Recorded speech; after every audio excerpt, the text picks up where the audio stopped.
বন্ধুরা চলে এসেছি সুনীতি রান্নাঘরে। আজকের আমার রান্নাঘরে একটা উপকারী একটা জিনিস রান্না করে দেখাবো। আমার শাশুড়ি মার চোখে একটু প্রবলেম হচ্ছে, তাই পাড়ার বয়স্ক মানুষগুলো বলছে গেঁড়ি তরকারি করে দিতে, যেটাকে আমরা গেঁড়ি বা গুপড়ি বলি। তোমরা কে কী বলো বা এরা কীরকম করে খাও একটু কমেন্টে বলবে। আমাকে যা বলেছে বয়স্ক মানুষরা আমি সেরকম করে খাওয়াবো। এটা নাকি খুব উপকারী, চোখের জন্য, শরীরও ঠান্ডা করে। এটাকে ভালো করে ধুতে হবে। ভালো করে না ধুলে এটা তো পুকুরের জিনিস, তো কাটা বাড়া থাকবে। এগুলো সুন্দর করে ভালো করে ধুতে হবে। এটা ভালো করে ধুয়ে নিয়ে আসা হয়েছে। এবার এটাকে গরম জল একটু নুন দিয়ে ফুটিয়ে রেখেছি, সেখানে এবার এটাকে সিদ্ধ করে নেব। ভালো করে এবার নাড়াচাড়া করে নেব। পুরো রান্নাটা আমার সঙ্গে থাকার জন্য তোমাদেরকে অনুরোধ বন্ধুরা, তো অনেক কিছু মিস করে যাবে। এটা কিন্তু খাওয়া খুব উপকারী, শরীরের পক্ষে, চোখের পক্ষে খুব উপকার। রান্নার জন্য আগে থাকতে ঝিঙে, পেঁপে আর আলু কেটে রেখে দিয়েছি, দুটো কাঁচা লঙ্কা কেটে রেখে দিয়েছি আগে থাকতে।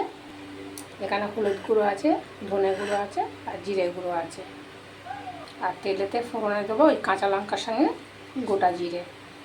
এটা ফোড়ানো হয়ে গেছে, গ্যাসটাকে অফ করে রেখে দিয়েছি।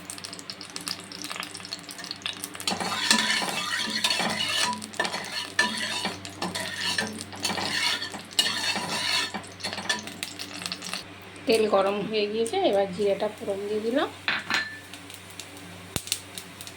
আর কাঁচা লঙ্কাটা দিয়ে দিলাম, একটু আদা দিয়ে দিলাম।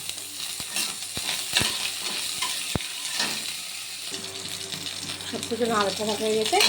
এবার আনাজটা দিয়ে ভালো করে নাড়াচাড়া করবো। গরম জল করে এটাকে হয়ে গিয়েছে, এবার এটাকে খুলে নিতে হবে। আনাজটা ভাজা ভাজা হয়ে গিয়েছে, একটু নুন দিয়ে দেবো।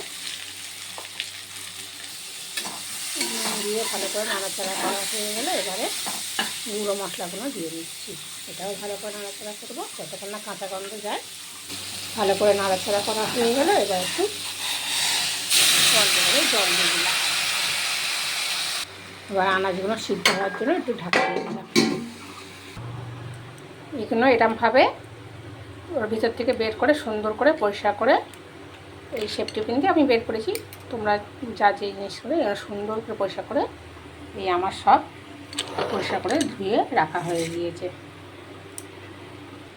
দিয়ে কড়াটা বসিয়ে দিলাম, ওটা ভালো করে পরিষ্কার করে ধুয়ে এই অল্প তেল দিয়ে এবার এটাকে ভাজাভাজি করবো। আমি তো এই ফার্স্টবার করছি, তোমরা একটু কমেন্ট করে জানাবে তোমরা কে কীরকমভাবে করো বা কীরকম করলে ভালো হয়, আমি তো ঠিক জানি না।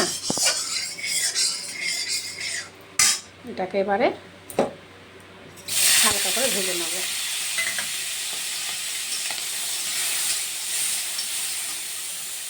বেশি ভাজিনি, অল্প করে নাড়াচাড়া করেছি, কারণ বয়স্ক মানুষ তো খাবে আর বেশি রিচ করাও ভালো না, যেহেতু উপকারী জিনিস একটা।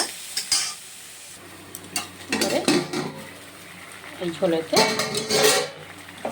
এগুলো আবার দিয়ে দেবো, দিয়ে ভালো করে নাড়াচাড়া করে ঢাকা দিয়ে দেবো।